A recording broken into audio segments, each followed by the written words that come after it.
There are two things you should know about me. The first, well, yes, I am an elder millennial. Second, I'm also a social scientist. And these two things matter to the future of work. You see, as that elder millennial, I remember when the hashtag was still just a pound sign on a landline phone. And as a millennial, I also represent the largest cohort currently working today. We've been in the workforce now for the last 15 to 17 years and just beginning to enter into middle management and leadership positions. 86% of us are asking, if not demanding, that the purpose of business be more than simply making a profit. So I think we're on the cusp of change. As a social scientist, I study human behavior at work. You might ask, why work, and what does this matter to me today? Well, the fact of the matter is we're working more, not less, than we were 30 years ago. And not just that, I don't need to show you data. You intuitively know if you are not happy and satisfied in your work lives, it spills over into our personal relationships. And so I became obsessed with almost understanding what is it that makes some people so engaged and so passionate in their work versus those who are not. And also, I must warn you, as a social scientist, trying to fit a 4-hour lecture into this 15-minute TED Talk is going to be like trying to serve a 5-course meal over happy hour. So let's get started. I researched in 3 different capacities. I've been studying the future of work now for over 10 years. And I look at survey data coming from people just like you and me, trying to understand what is it that motivates us? What's the temperature of our workforce today? I've looked at thousands of data points over the last decade. I also have the privilege within my role to take the top floor of the elevator all the way up to meet with executives of the world's largest organizations. And I meet with CEOs and I try to understand what is it that keeps them up at night? How are they using technology? What do they think of their workforce? And other times, my work takes me to dusty old libraries where we look at archival research that hasn't even made its way on the internet yet. And I look at worker diaries and journals from the 1920s and 30s to try to understand what is different today, if anything. And I have to tell you this one thing. As a social scientist studying business, I'm a bit perplexed. You see, other disciplines, let's take medicine for example, constantly updates their practice based on newfound knowledge and assumptions. We haven't done the same in business. So while this might sound a little absurd today because we've made so much advancements, but there was a point in time when the medical field did not realize the impact of germs on patient outcomes. So hand washing was about 50-50 before a doctor went into surgery. As soon as we figured out, hey, you know what, germs impact patient outcomes, doctors immediately changed their practice and started washing their hands. And so today in business, I think we need to update our assumptions around people at work. But let me explain why I think we're stuck in the industrial era. See, if we were to go back and see what work looks like over 100 years ago, most of us would be working in a factory. We'd be on an assembly line. We'd be doing the same task over and over again. These were never really considered good jobs, but it was a trade-off decision we as a society made to come off the farms and really have all boats rise as we engaged in new work. But you see, when you look back at the data, people were never really fulfilled and satisfied. These jobs weren't built for humans. They were built for robots. And so Henry Ford famously said during this time, I don't want workers' hearts or minds. I just need their hands. How do I just have their hands?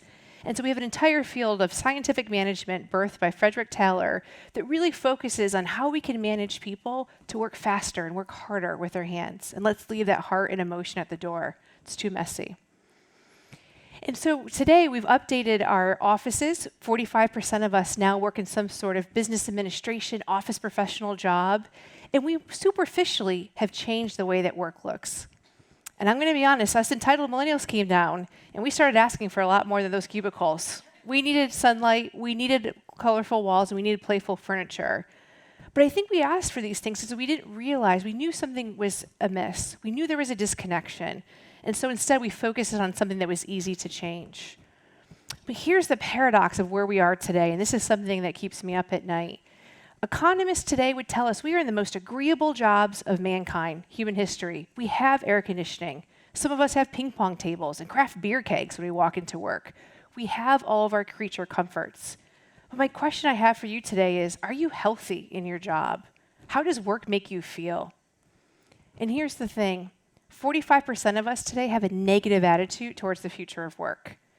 And most times generations come up and they actually think it's going to be positive as we look forward. There's a sense of optimism. We saw that during the industrial era. Today, not as much. 44% actually see a decrease in the standard of living. And something that keeps me up at night, and it's something that I hear from my friends and family, and it's much more than just a data point to me, is the fact of the matter that 40% of us are highly stressed in our workplaces. And how could this be? You know, as economists tell us, these are the most agreeable jobs. What is the matter? And not just that, when people realize that I study the future of work, the number one question I get is, when are the robots coming? Well, they are here. The robots have come. And just today, when I was watching the news, I saw a headline, 50% of job elimination over the next 20 years because of robots. So let's talk about artificial intelligence for a second. Let's talk about what it's good at and what it's not so good at. You see, Professor Thomas Malone at MIT has told us that artificial intelligence is really good at specialized tasks. Specialized intelligence is those things, go back to the factory line, it's those things that are routine, that are efficient. It works within a very set context. So think of your Netflix. You're watching Netflix, the algorithm behind that is really good at looking at your viewer data and history and determining what movie you should watch next. Most of us probably have some holiday films this season getting ready to be recommended. It's not so good at doing anything else besides taking that data that you provided and then making predictive outcomes. What artificial intelligence is not so good at, and where humans thrive, is in generalized intelligence. The ability to be creative, to be playful, to make sense of context, to take knowledge from one domain and apply it to another. And today, any 5-year-olds, including my nephew, is much more generally intelligent than any AI machine that's out here. But herein lies the problem. We have designed our workplaces today that work for specialized intelligence tasks. Most of our jobs today are designed to do that routine, efficient, specialized task. And what we need, organizations need, and what individuals need is generalized intelligence. And so my research has found 4 things, because I've noticed as we talk about the future of work, so many people want to focus on fixing the human. If you're dissatisfied in your job today, maybe you thought, maybe it's me, maybe it's something I've done. And I'm going to be honest, as that entitled millennial, we've talked a lot about pursuing passions and finding our dream job. That's not what this is about. This is about actually fixing the system so that it works for people. And there's 4 ways that we can do that today. And these 4 things, it doesn't matter if you're a janitor or you're a CEO. It doesn't matter if you're Gen Z or a baby boomer. We need all 4 of these functions in order to function healthy in the workplace today. These are at the systematic cultural level that we as a people have to make an intentional decision to put back into the workplace. So the very first thing is we need a sense of stability. Now, stability can come in many different forms, but stability often shows itself in 3 particular manners in the workplace. The first is income. And too many of our workers today who really support our economy are unsure of where their next paycheck is going to come. The second is around your working hours. Do you have a predictable schedule? Do you know what your workload is going to be like? Any sort of variability in that brings on a state of stress. And the third, and maybe most pronounced today, is a lack of stability in our relationships that we have at work. So many stories I hear of people just not knowing what they're going to expect when they walk into the workplace. How will they be treated? And we have these relationships that are no longer stable, and we've accepted this. And this creates scarcity thinking. You see, not too far away from here in New Haven, Connecticut, students were an entire year behind their colleagues. Researchers were brought in and did just like what we're doing in our workplaces. They painted the walls, they moved the furniture, nothing worked. They realized at that moment that the school faced the train tracks, and the train every few minutes came buzzing by, and that interrupted the students' ability to engage in learning. The same thing is happening in our workplaces today. As adults, we have hidden trains as a result of this lack of stability, whether it's income, hours, or relationships that we have buzzing, distracting us. And then we're told to go learn and go create and go innovate. Those are really hard conditions to do so. So a question we have to grapple with and ask ourselves is, how do we bring a sense of stability back into our organizations and culture? The second thing we need as humans, we need intellectual stimulation. You know, when I look at the data, it shows us that 33% of us today are actually underemployed.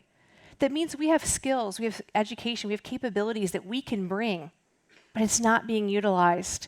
And this actually creates a lot of boredom, and something that's just as dysfunctional as stress, it's boredom in the workplace. And so there's 2 reasons why this happens. One, when we go back to the industrial era, we still have this mentality of butts and seats, 8 a.m. to 5 p.m., no matter whether or not you have something to work on. And so there's many of us that choose to spend that time scrolling through Facebook feeds in order to keep ourselves engaged. The second thing is we don't have enough psychological safety within our cultures to speak up and accept a diversity of thought. And so we have people who are quiet and who, when they do go to challenge the status quo, are told, no, that's just the way things have always been done around here. And so we have to change our system. We have to change our culture to allow people to speak up, to have diversity of thought, to create psychologically safe environments so people are intellectually stimulated. The third thing, and I chose this word very intentionally for this talk today, is a sense of dignity. As people, we need a sense of dignity through our work. For right or wrong, we have so much of our identity today through our work. I told you before, we're spending more hours, not less, in the workplace. And so a question is, when we talk about dignity, the question you have to ask yourself is, do you feel worthy because of the job that you're in, because of the profession you've chosen? And you see, economists have told us for many years that work is a bad thing. People by nature don't want to work. We're self-interested. We're not going to do what's right for the organization. But after a decade of studying and meeting with people face-to-face and looking at the data, people need work. People actually enjoy work. And I'm going to say 9 times out of 10, they're more likely to act on behalf of others than themselves. And so the question is, how do we bring a sense of dignity back to the workplace? AI is not going to solve this for us. This is not a technology problem. This is a human-to-human problem. So today, do you have a sense of dignity in what you do? And maybe even more importantly, as a colleague or as a customer, as you're interacting with employees, how can you give them a sense of dignity in your interactions with them? The third thing that we need in order to have healthy adult functioning in our workplaces is meaningful connection. You see, as people, we are wired to connect, not to compete. We've evolved as a species because of our ability to cooperate and collaborate. We are hardwired for connection.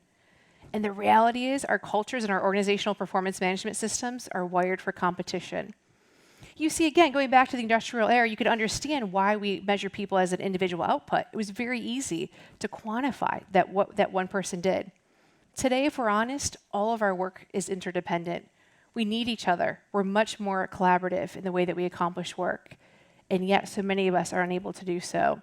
It was interesting. I studied this company who experienced a lost decade. Technology company, well known, 10 years of lost performance. Every other technology company in Silicon Valley was increasing in their value, but this company. They realized it wasn't a technology problem. It was a human behavior problem they had. They'd created silos. They'd incentivized people to work as individuals. They kept the engineers apart from the technologists. They actually competed rather than collaborated, and so knowledge wasn't being shared. And so they went ahead and redesigned their performance management systems to ask this one question: how is it that you make other people better in this workplace? And that question changed everything. It changed behavior. People were incentivized to collaborate and to make others around them better. And I think this is a very important question as we think about the future of work. And so today, I'm here to tell you, as a future of work researcher, the robots are coming and they're here. And we have a decision, a very intentional crossroad right now in human history. We can choose to use that to double down in efficiency, continue to create colorful walls, and yet eliminate jobs. Or we can use artificial intelligence to unlock the innately human side of work, to bring back a sense of stability, to engage people in much more intellectual creativity work, to create meaningful connection, and to bring a sense of dignity back. Truly, the choice is ours. Thank you very much.